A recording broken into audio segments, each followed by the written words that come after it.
Hola a todos los estudiantes. Vamos a partir hoy día con el punto 3 de la parte 3 de este apartado de la contabilidad nacional y vamos a entender la problemática cuando incluimos en el análisis al sector externo. Partimos obviamente identificando un análisis más bien esquemático de las implicaciones detrás de incluir cada uno de los sectores en la problemática. Tenemos por un lado tenemos a las familias y las empresas que son lo que llamamos nosotros sector privado.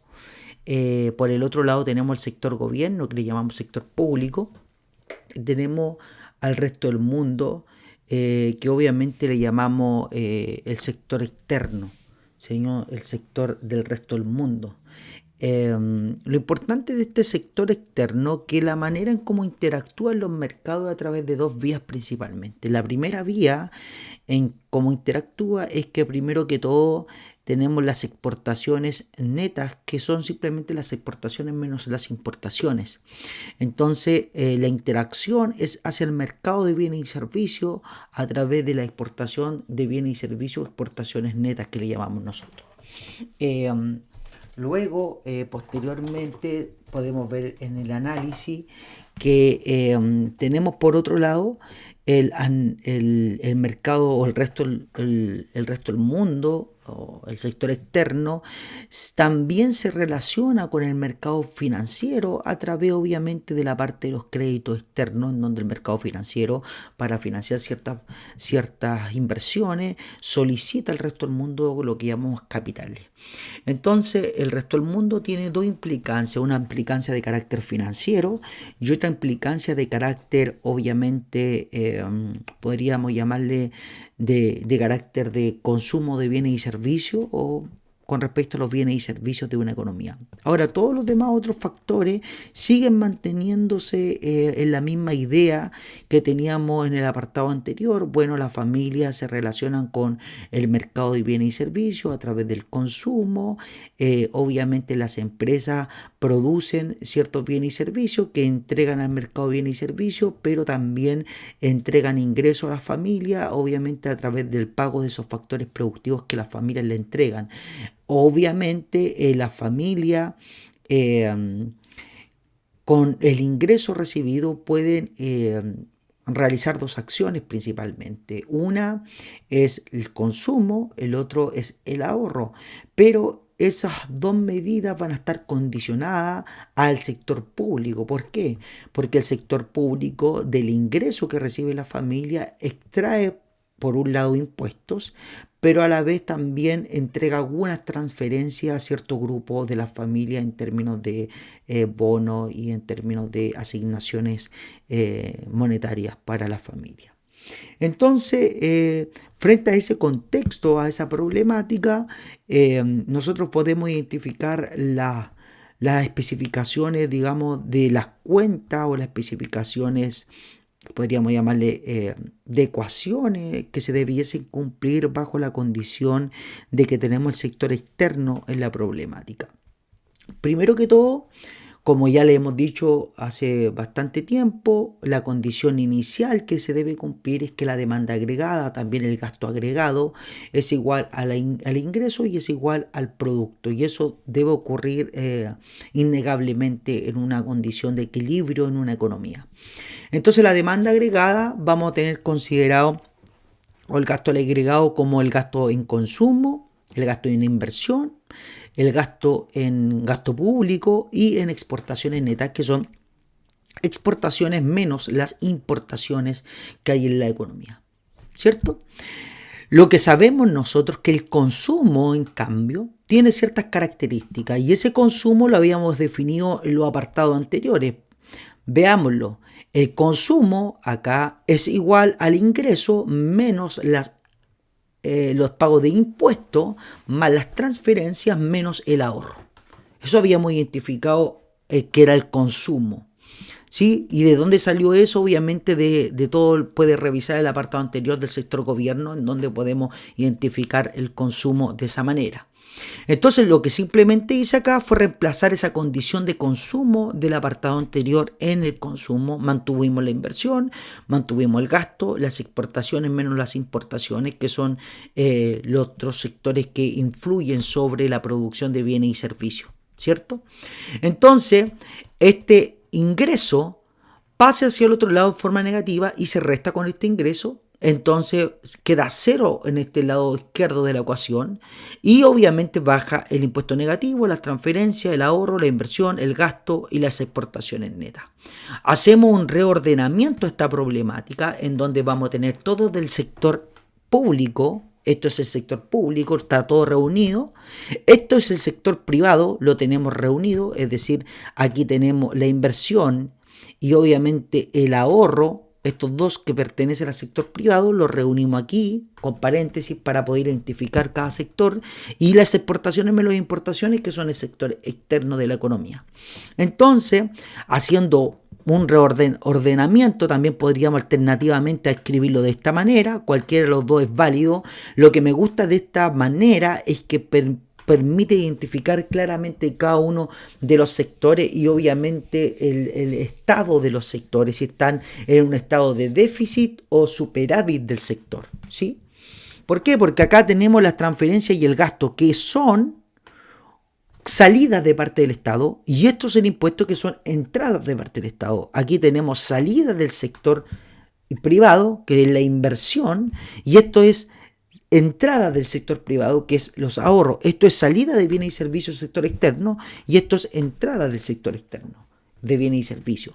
Obviamente aquí lo importante en este problema en el sector externo es que cuando hablamos de salida estamos hablando de cosas positivas, porque estamos exportando bienes y servicios de la economía hacia afuera, y cuando importamos estamos hablando de aspectos, podríamos llamarle negativo, pseudo negativo, porque esos bienes y servicios no son producidos dentro de la frontera en Chile, sino que más bien son producidos fuera de la frontera. Entonces hay que tener esa salvedad. Reordenando la problemática, pasando todo esto hacia el otro lado, va a quedar con signo positivo el ahorro y la inversión en signo negativo, y vamos a tener estos puntos relevantes. Ahora, ¿qué identifica estos puntos? Identifica simplemente la manera en cómo financiamos la inversión en la economía. En la economía, la inversión la podemos financiar de varias maneras. La primera manera en cómo podemos financiar la inversión es a través de, obviamente, el déficit del sector público. Y cuando hablo, o mejor dicho, superávit del sector público, lo que estoy diciendo de que si la inversión es más grande que el ahorro, requiere que este lado tenga un punto negativo, y dado que tiene un punto negativo significa que los impuestos son más grandes que las transferencias más el gasto. Podríamos financiar ahí, considerando que esto puede ser igual a cero, es decir, las exportaciones son iguales a las importaciones, entonces el sector externo está totalmente en equilibrio, o de alguna manera no hay ningún exceso ni de importación y exportación. Podríamos financiarlo de esa manera. Entonces el sector externo se puede financiar a través de este sector privado, ¿sí? Del sector, público. El sector privado puede financiarse a través del sector público, a eso me refiero. ¿Qué consecuencias tiene detrás de esta idea? Y esto es como el resumen o las conclusiones detrás de este problema. Primero, podemos identificar cómo se financia la inversión. La inversión se va a financiar de ahorro nacional, de ahorro del sector externo, del sector público, que es impuesto menos gasto más transferencia, menos transferencia, y del ahorro del sector externo, que tiene que ver con la importación, ¿sí? Se puede financiar de eso. Si el sector público está en el equilibrio, es decir, el gasto público es igual al impuesto, la inversión es mayor, y la inversión es mayor que el ahorro privado, es decir, esto es mayor que el ahorro, significa que aquí hay un exceso de inversión. Ese exceso de inversión implica un déficit en las cuentas externas. Lo que estamos diciendo, un déficit de las cuentas externas, estamos diciendo que la única manera de que financiemos esa inversión positiva es con mayor importación de bienes y servicios. Y al decir mayor importación de bienes y servicios, estamos hablando de un déficit de las cuentas externas. ¿Por qué? Porque están entrando más bienes de los que están saliendo de manera de exportación. El sector privado está en el equilibrio. Imaginemos que el ahorro es igual a la inversión y las cuentas externas también están en equilibrio. Eso, y es decir, las exportaciones son iguales a las importaciones. Eso quiere decir que el sector público también tiene que estar en equilibrio. Porque si la inversión menos el ahorro es igual a cero, las exportaciones menos las importaciones son igual a cero, entonces este sector también tiene que estar en equilibrio igual a cero. Esto se denomina equilibrio macroeconómico cuando todos los sectores están totalmente en equilibrio. El incremento del ahorro privado permitirá al gobierno mantener un déficit presupuestario, claro, porque si tenemos un ahorro mayor a la inversión, aquí tenemos una cuenta positiva, lo que significaría que el gobierno puede financiar su gasto público con ese exceso de ahorro. Eso también lo habíamos visto en el apartado anterior con el sector gobierno, sin afectar obviamente a las cuentas externas, porque las cuentas externas podrían seguir manteniéndose en equilibrio, simplemente que estamos financiando el gasto público con ahorro. Si las exportaciones más, si exportamos, perdón, más de lo que importamos, es decir, esto X es mayor que M, el sector externo está en un superávit, claro, están saliendo más bienes que lo que están entrando, es un superávit desde el punto de vista del sector externo.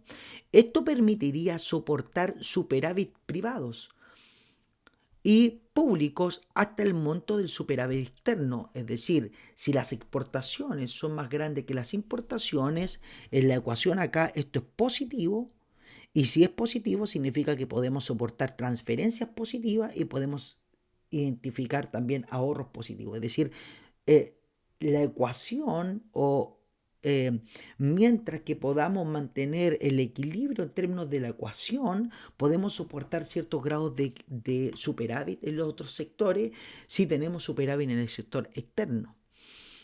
Y por último, una conclusión, el sobrecalentamiento de una economía se denomina a una situación en la que existe una presión de demanda agregada o de presión del gasto agregado sobre el nivel de producción, ingreso de una economía, es decir, cuando los sectores están creciendo, hay un mayor consumo, hay un mayor gasto, hay una mayor inversión, lo que presiona la demanda agregada y obviamente esa mayor presión se llama sobrecalentamiento calentamiento de la economía. Hay que mantener presiones estables, ¿por qué? Porque no se puede presionar el consumo, la inversión y obviamente el gasto público si no tenemos suficiente capacidad productiva para esa presión. Y obviamente al no tener la suficiente capacidad productiva para soportar o para ir en satisfacer esa presión, puede generar mayor inflación desde el punto de vista económico, porque la única manera de mantener, de acuerdo a la producción, un equilibrio con la demanda agregada, dada la presión de la demanda agregada, es subiendo los precios. Entonces hay que tener cuidado sobre eso.